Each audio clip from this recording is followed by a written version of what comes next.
Jonah is the reluctant prophet. God said, go this way, and he went the other way. And then he fell asleep in the midst of it all. He keeps falling asleep. And further in the story, he falls asleep again. Anyway, in the end, he did go, because God made sure he went in the direction that God wanted him to go.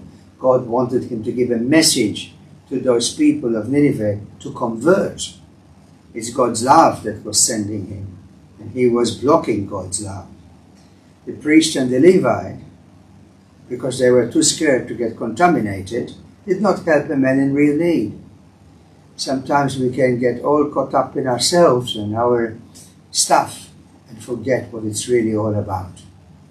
And Jesus made it very clear in the gospel today that love of neighbor is paramount. We cannot say we love God if we don't love our neighbor. It's all interconnected.